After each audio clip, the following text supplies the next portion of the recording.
जिंदगी एक उत्सव है, उदासी में मत जियो, निराश होकर मत जियो और अपने बिजनेस को भी ठीक से संभालिए, राजनीति को भी ठीक से कीजिए। जिस कार्य में, जिस फील्ड में उतरो उसमें चमत्कार कीजिए, ढीले ढाले मत रहिए। राजनीति में स्पीच भी अच्छी दीजिए और काम भी अच्छा कीजिए। एक्टिव पर्सन रहिए, डेड बॉडी मत बनिए। राजनीति में कैसे भाषण करना चाहिए 1 मिनट में सिखा देता हूं। ऐसे भाषण करना चाहिए कि गुजरात की धरती जितना धन्य है और गुजरात के लोग, भाइयों बहनों, ये मेरे दिल में निवास करते हैं और मैं इनका सबका सेवक हूं। ये बोलना चाहिए राजनीति में। हाँ,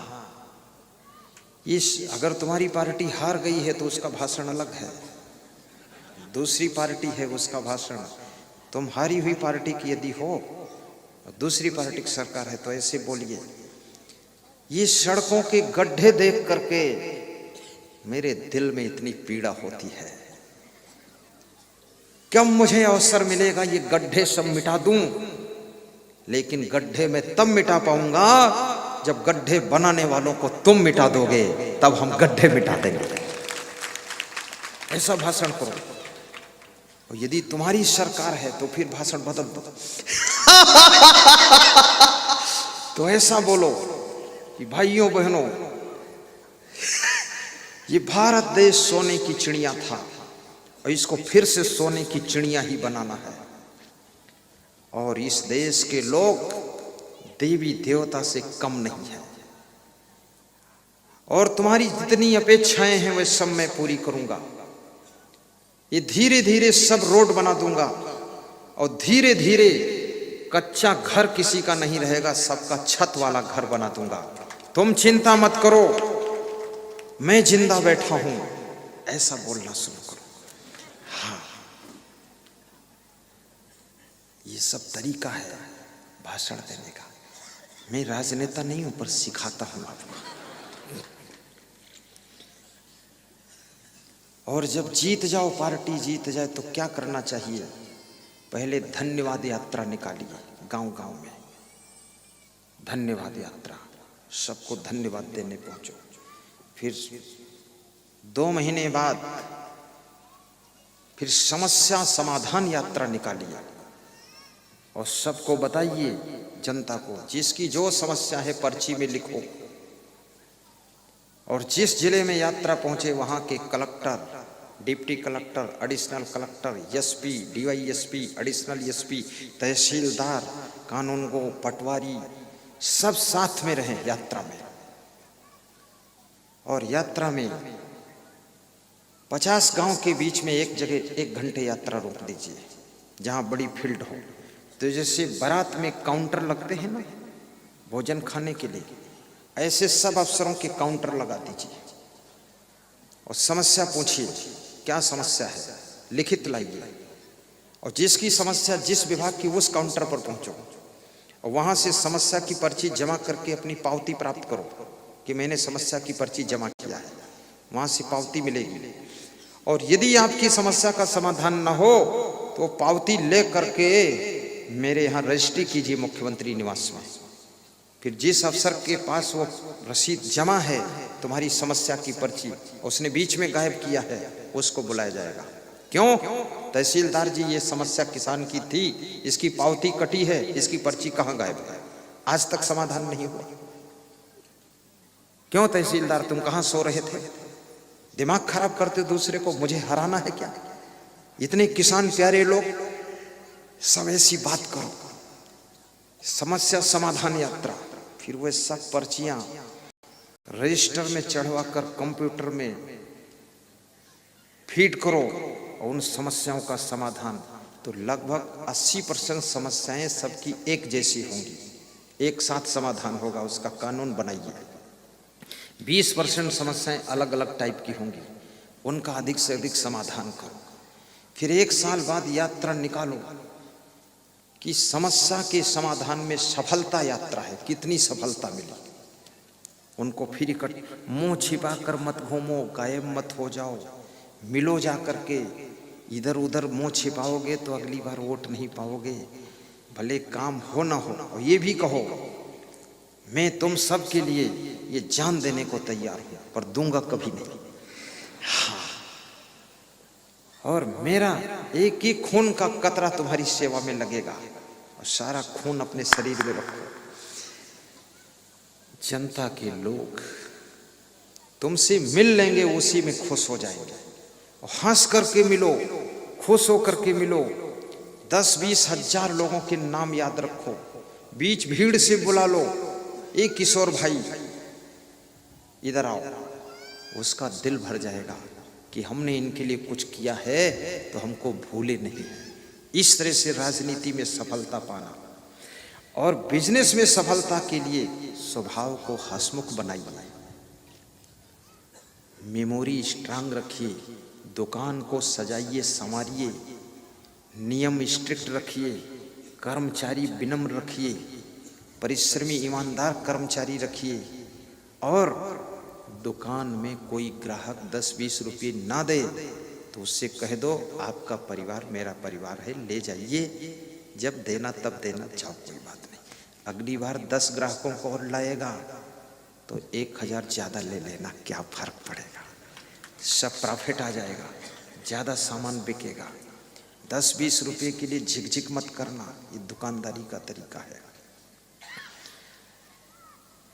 सफलता और क्वालिटी अपनी पैदा कीजिए, क्योंकि हर फील्ड कंपटीशन से भरी है।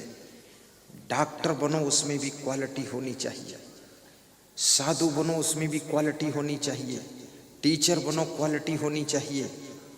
और नेता बनो, उसमें क्वालिटी होनी चाहिए, अन्यथा आगे नहीं बढ़ पाओगे।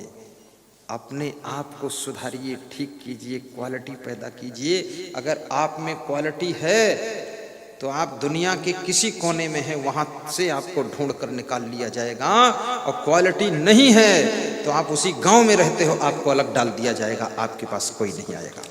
इसलिए क्वालिटी भी हो, बोलने की कला भी हो, सुनने की भी कला हो, प्रेम करने की कला हो, गम खाने की कला हो। बड़बड़ मत करते रहो, किसी की सुनो भी। सहनशीलता की कला हो, स्वागत करने की कला हो। एक बहुत बड़े सांसद के यहाँ मैं गया था, तो 10 दिन उसके यहाँ रहा, उसमें क्वालिटी थी। तो मेरे से कहता था, गुरुजी शांति के लिए सांसद बनना कोई जरूरी थोड़े है। तो हमने कहा बिल्कुल जरूरी नहीं है। तो बोले मैं सांसद हूँ, मेरी पत्नी विधायिका है, पर मुझे नहीं लगता कि शांति के लिए जरूरी है विधायिका बनना, शांति तो ऐसे मिल जाएगी। तो मैं पार्टी की हाई कमान से मिला नहीं हूँ 4 साल से, तो मिलूं कि ना मिलूं? चाणक्य नीति में लिखा है मिलना चाहिए।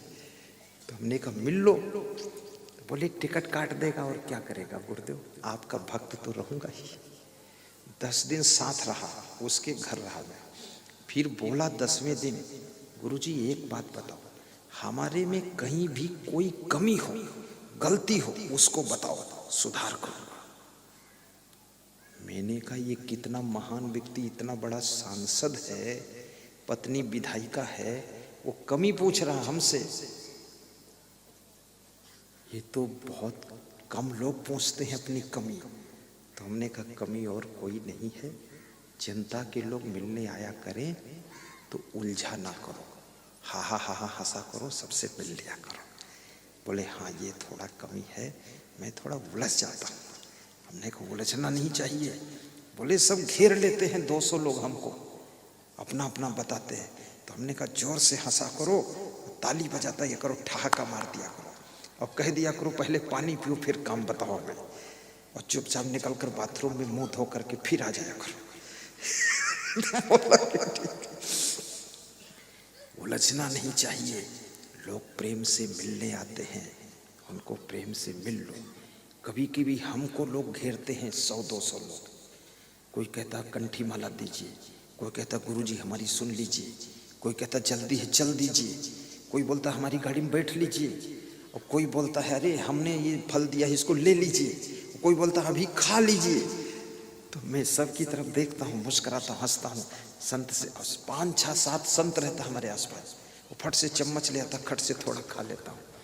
कोई बोलता है ये पकड़ो दक्षिणा, कपड़ा लाया तुम्हारे लिए। तो संत को बोलता है इसमें लिखो कपड़ा ये राजू भाई की ओर से है, महाराष्ट्र वाले गुरु जी के लिए है, रख देना, मुझे काट के पहनाना। बोले ठीक है। सेटिंग तुरंत फटाफट, और फिर ताली मारता हूँ और हंसता हूँ, जय हो आनंद है। जब ये कहता हूँ तो सब भूल जाते हैं लोग हम क्या कहने आए हैं, और मैं निकल पड़ता हूँ।